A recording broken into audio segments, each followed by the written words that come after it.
France Info.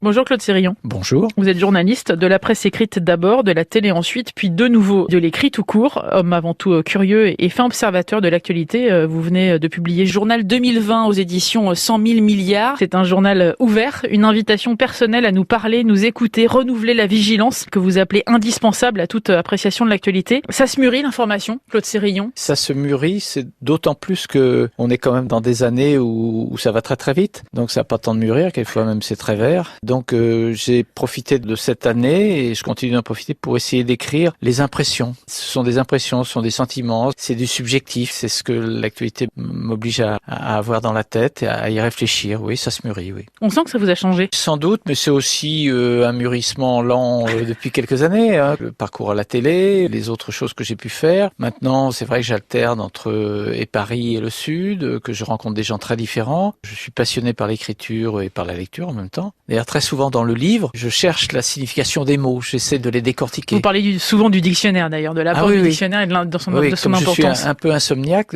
chaque nuit j'ouvre un dictionnaire pour apprendre des mots. C'est très intéressant. Cet ouvrage, il est né pendant le confinement, lequel, on va pas y revenir, de cette pandémie du coronavirus, la Covid-19. Alors pour vous, le confinement, c'est effectivement un mot qui est masculin, mais ce qui vous intéresse vraiment, c'est les confins. C'est qu'on aille chercher ce que vous appelez ces lieux lointains et inconnus où les bonheurs sont possibles. C'est vrai que vous êtes vraiment tourné vers le positif, Claude Sérillon. J'essaye, je pense que quelquefois quand on fait ce métier de journaliste, on est immédiatement tourné vers le tragique, vers l'inquiétant, vers le dramatique. Le recul qu'on peut prendre, c'est effectivement de se dire mais j'ai rencontré des choses formidables. Je vois des choses formidables où j'ai eu des hasards qui m'ont permis d'apprécier un moment, même subtil, même rapide, mais quelque chose comme ça. Donc j'ai voulu que dans toutes les chroniques que j'ai tenues tout au long de l'année, j'essaie de faire ressortir ça. Et comme j'ai la désagréable impression que les journalistes parisiens notamment sont extraordinairement centrés sur ce qui se passe à Paris, alors qu'il se passe plein de choses dans le reste du monde, quelquefois j'ai des petits coups de colère sur le fait qu'on n'en parle pas, quoi. Justement, vous citez un proverbe bamileke, alors c'est vrai que ça vient du Cameroun, il y a d'autres proverbes, l'oiseau qui chante trop ne sait pas faire son nid. Vous pointez du doigt ceux qui parlent pour ne rien dire et vous faites comprendre qu'effectivement, de temps en temps, c'est mieux de s'abstenir. On est quand même éprouvé tous les jours depuis plus d'un an par des gens qui parlent sans savoir et qui se contredisent et qui y reviennent. Alors qu'on se contredise, vous comme moi, on a certainement nos contradictions, mais c'est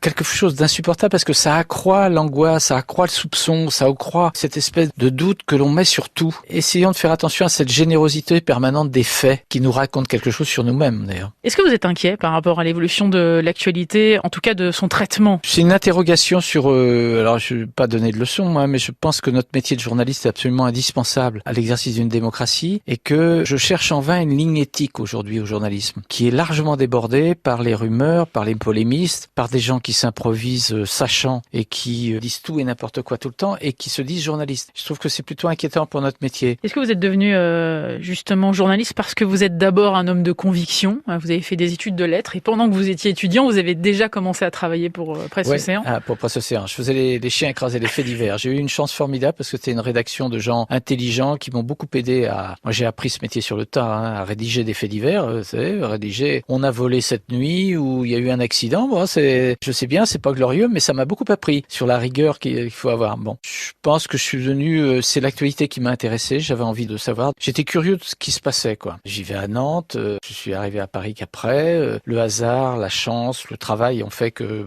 j'ai fait un parcours intéressant, ce qui m'a permis de travailler aussi bien avec Hubert Reeves, Maurice Reims, le commandant Cousteau, faire les dossiers de l'écran, le journal, La Nuit des Étoiles, le Téléthon, Géopolis, travailler avec Michel Drucker m'a beaucoup appris aussi. Je trouve que cette variété, cette obligation d'être curieux de ce qui se passe m'a laissé la possibilité d'être toujours en empathie avec plein de choses. Votre carrière, elle est indissociable effectivement de l'incendie de la cathédrale de Nantes, survenu le 28 janvier 1972. Vous étiez le premier journaliste sur les lieux à ce moment-là. Vous parliez de chance. De chance, c'est effectivement quelque chose qui se provoque, non? Oui, ça se provoque, c'est le hasard. Là, il se trouve qu'effectivement, je faisais des faits divers, que j'étais avec la 2 chevaux du journal et que vous décidez de suivre les pompiers dans les combles. Voilà, c'était le seul. Moi, j'ai fait du reportage beaucoup moins que d'autres. J'étais pas un grand reporter formidable. Mais ça m'a toujours obligé à m'intéresser aux gens, à m'approcher d'eux, à les écouter, ensuite à vérifier. C'est-à-dire qu'il faut faire un effort sur soi-même parce qu'on peut, et c'est d'ailleurs cette espèce de mode actuel où ça va vite, où on liquide, où tout se vaut, où on enfile les reportages et puis on passe à autre chose et on dit sans transition et autres. Alors que je pense que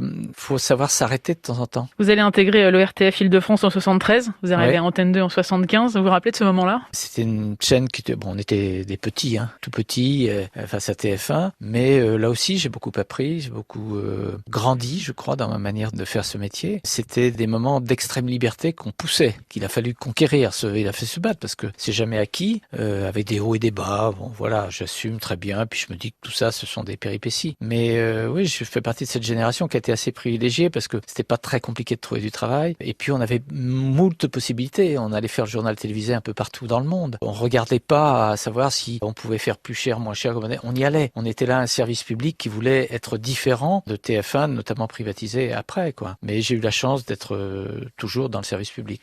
Et de garder vos convictions, encore une fois. Oui. Effectivement, quand il y a eu l'affaire des diamants de Bokassa qui vous a coûté très cher. J'ai perdu des certitudes, mais j'ai essayé de garder mes convictions, voilà, sur le progrès, sur l'âme humaine, sur les libertés, beaucoup. Liberté et la culture. Je trouve que c'est deux domaines sur lesquels on a tendance à régresser. Je trouve que sur la culture, il est absolument anormal qu'on ait ignoré la culture depuis plus d'1 an. C'est consubstantiel à l'identité française, la culture. Et sur les libertés, on régresse un peu, on accepte des situations, on restreint nos libertés. Or ça, c'est des domaines où journalistes, on s'est toujours battu pour faire des papiers, des reportages, où on montrait l'absence de liberté dans tel pays, dans telle situation et autres. Il faut être vigilant partout, y compris chez nous. Je crois que vous l'avez aussi bien vécu.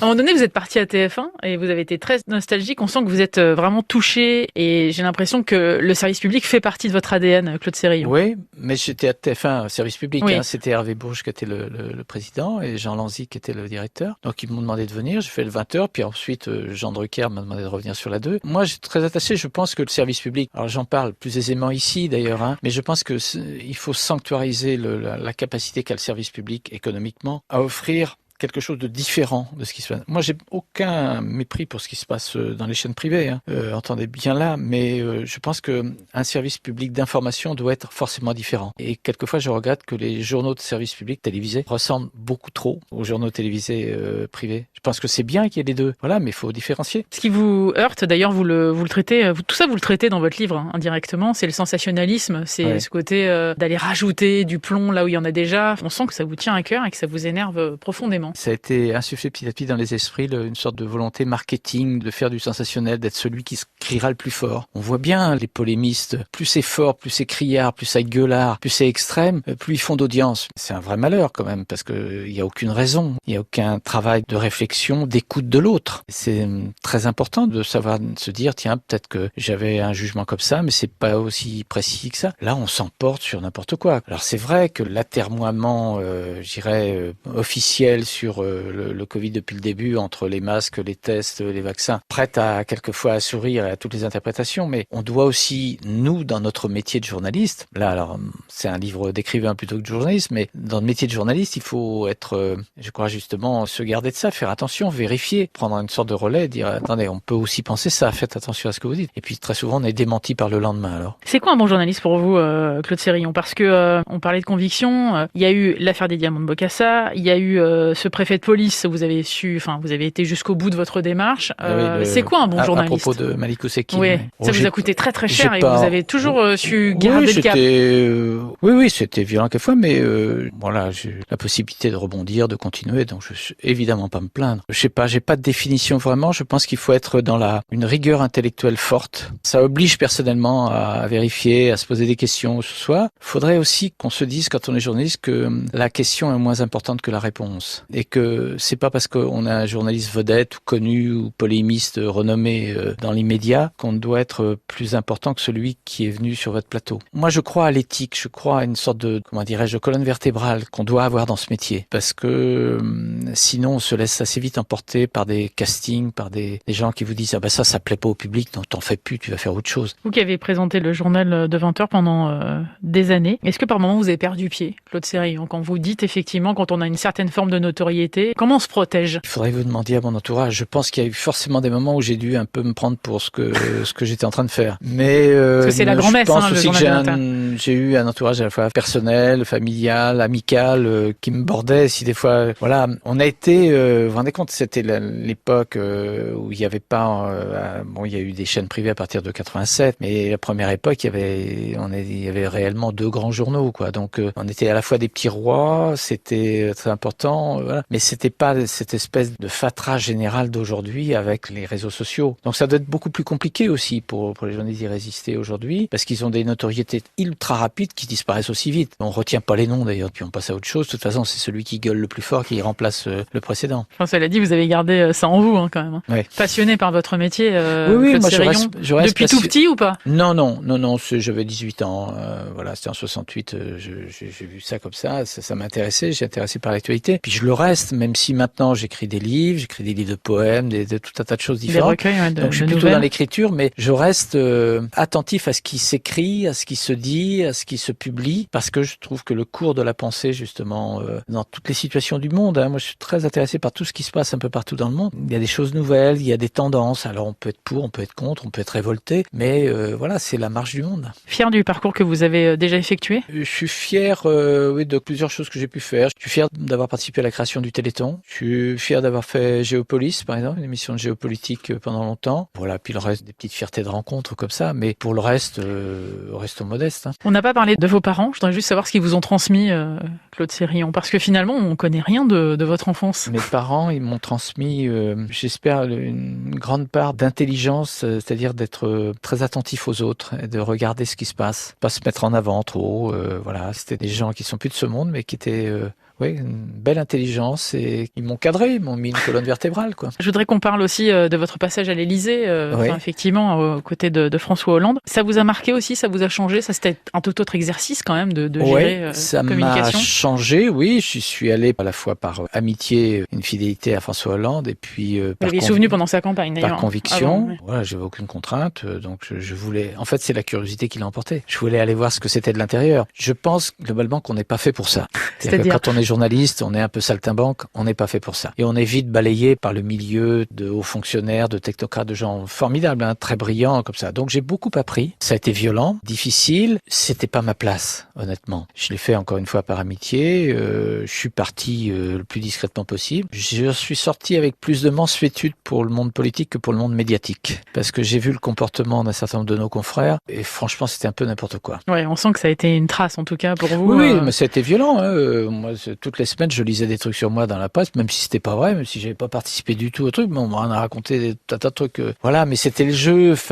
J'ai peut-être été un peu naïf de penser que je pouvais passer entre les mailles, parce que j'avais une relative bonne image. On allait même, non, pas du tout. Dès le début, on m'a tapé dessus. Voilà, c'est ça. Je suis allé voir. Je regrette pas du tout. J'assume. J'ai appris beaucoup de choses. Je reste totalement discret sur ce que j'ai vu ou appris, mais c'est une expérience humaine. En tout cas, ça vous a bien marqué. À votre recueil de nouvelles en 2017, La Conversation a été finaliste du prix Goncourt de la nouvelle. L'écriture, c'est votre plus bon compagnon de route aujourd'hui, Claude Sérillon. Est-ce que, pour terminer, votre livre s'inscrit dans une espèce de projection de promesse que demain sera différent? Il sera différent, mais avec l'écriture. C'est à la fois une continuité parce que j'ai commencé par l'écrire. Au fond, quelquefois, je me dis, mais pourquoi est-ce que j'ai fait de la télé? J'étais plutôt naturellement poussé vers la presse écrite. Bon, je fais de la télé, tant mieux, formidable. Maintenant, je reviens à ça. J'aime beaucoup ça. J'ai besoin d'écrire tous les jours. C'est un moyen assez intime de toucher quelqu'un. Je m'aperçois que les retours, à chaque fois, c'est quelqu'un qui me dit, quand vous avez écrit ça, j'ai pensé à ce que j'ai vécu. C'est un bel hommage. Vous parlez de tout, dans ce journal 2020, des rumeurs, même de Donald Trump. Vous y allez vraiment avec toute votre sensibilité. C'est une autre façon de vous découvrir, Claude Sérillon. Journal 2020, aux éditions 100 000 milliards. Merci beaucoup d'être passé dans le monde d'Élodie. Merci.